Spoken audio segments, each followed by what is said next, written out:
प्रदेश क्या और देश क्या, विदेशों में भी धूम मचा रहा है हमारे बिहार और झारखंड का लोक आस्था का पर्व छठ।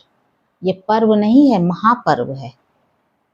और इस पर्व को अगर लोग अपने घर नहीं जा पाते, जहाँ रहते हैं वहीं मनाते हैं। कौन रोक सकता है?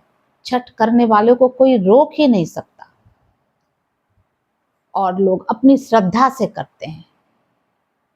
आप पूरे वर्ष जो मजबूर वर्ग हैं, मजदूर वर्ग हैं, छोटे छोटे काम धंधे करने वाले हैं और एमएसएमई हैं, व्यापारी हैं छोटे और या फिर उच्च वर्ग के हैं, धनिक हैं बहुत, सभी गांव जाने के लिए, अपने घर जाने के लिए इस वक्त, इस पर्व के अवसर पर सभी तैयार रहते हैं।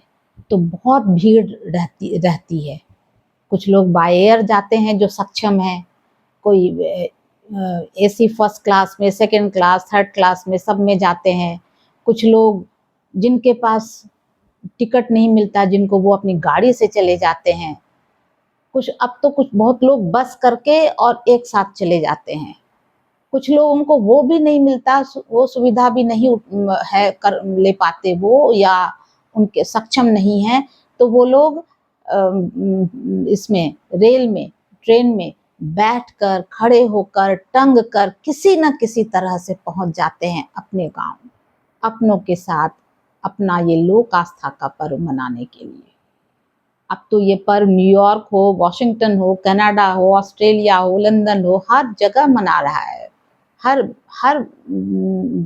बिहारवासी जहाँ रहते हैं वहीं, यानी इस छठ पर्व का जो है ना, डंका बज रहा है पूरे देश और विदेश में। तो अपने गांव जाने के लिए कुछ 2-4 महीने पहले से जिनके पास कम है, वो पैसे इकट्ठे करना प्रारंभ कर देते हैं ताकि वो किसी न किसी तरह अपने गांव पहुंच जाए। उसके ये पर्व जो है वो 4 दिन का होता है। आज है चतुर्थी तिथि, शनिवार का दिन, विनायक चतुर्थी भी है आज, और आज है नहाए खाए। यानी आज व्रती को अगर संभव हो तो गंगा में स्नान कर लेना चाहिए आज के दिन, और नहीं संभव है तो भी जो जल से स्नान करते हैं उसमें थोड़ा गंगा जल मिला लेना चाहिए। और बिना नहाए, बिल्कुल बिना स्नान किए आज के दिन भोजन नहीं किया जाता है।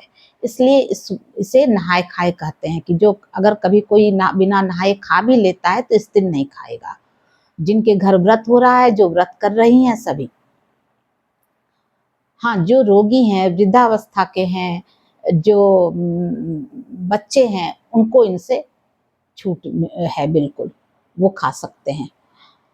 और इसके अब देखिए, ये 4 दिन का व्रत होता है, 4 दिन का तक चलता है। तो पहले दिन यानी आज शनिवार को है नहाए खाए, पंचमी तिथि रविवार को होगा खरना, उसके अगले दिन सोमवार को होगा छठ पर्व का सांध्यकालीन अर्घ होगा उस दिन, और मंगलवार को सूर्योदय के समय होगा, प्रातःकालीन सूर्य को अर्घ दिया जाएगा।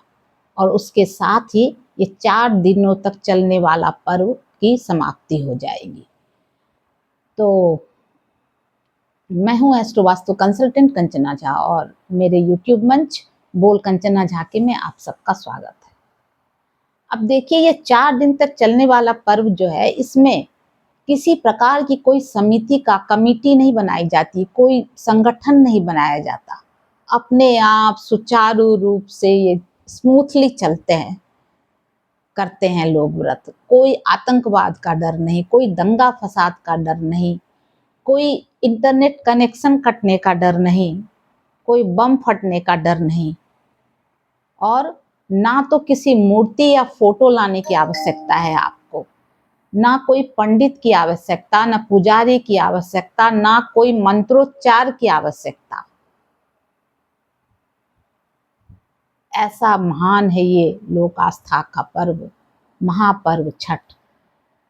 और तब भी इस पर्व पर हमारी इतनी श्रद्धा है कि जो बात पूरी दुनिया के मंदिर मस्जिद और ये घूम जाने से आपको नहीं मिलेगा, वो मनोकामना आपकी छठी मैया पूरी कर देती है।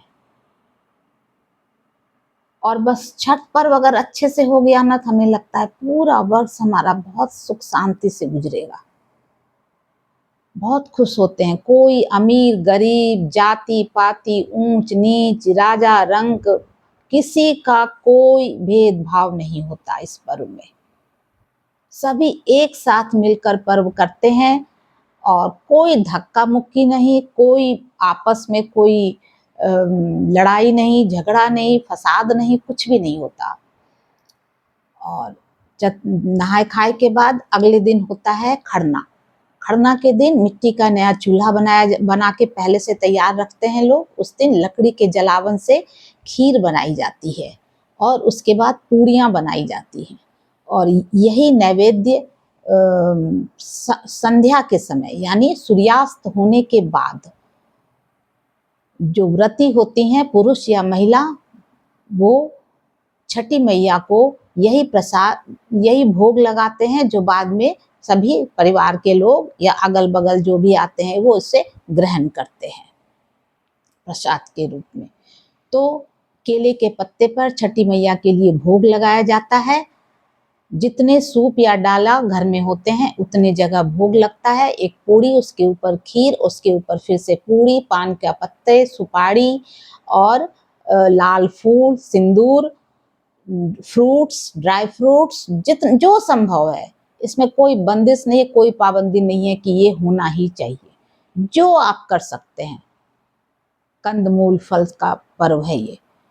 वो सब छठी मैया को पहले भोग लगाया जाता है, जो उसके बाद जो व्रती होते हैं, पुरुष या महिला जो भी, वो जितना सा वो ग्रहण करना चाहते हैं वो ग्रहण करते हैं। विशेष बात यह है कि जब वो भोजन ग्रहण कर रहे हों तब बिल्कुल चूं तक की आवाज़ नहीं होनी चाहिए। अगर उनके कानों में कोई आवाज़ पड़ जाती है तो वो उसी समय भोजन छोड़ देते हैं। इसलिए बहुत ही ध्यान रखा जाता है इस बात का। उसके बाद वो दरवाज़ा खोलती हैं, फिर सभी लोग घर के छठी मैया को भी प्रणाम करते हैं। फिर जो व्रती होते हैं उनके पैर छूकर उनका भी आशीर्वाद लेते हैं और बहुत ही श्रद्धा के साथ इसी प्रसाद को ग्रहण किया जाता है रात्रि के समय सबके घर में। और ऐसे नहाए खाए और खरना हो जाता है। उसके अगले दिन होगा षष्ठी यानी छठ पर्व का पहला अर्घ, संध्याकालीन अर्घ। उसके बारे में अगले वीडियो में बताऊंगी। अगर आप चैनल पे नए आए हैं तो मेरे चैनल को सब्सक्राइब कर दें और वीडियो को एक अच्छा सा लाइक दे दें। Thank you.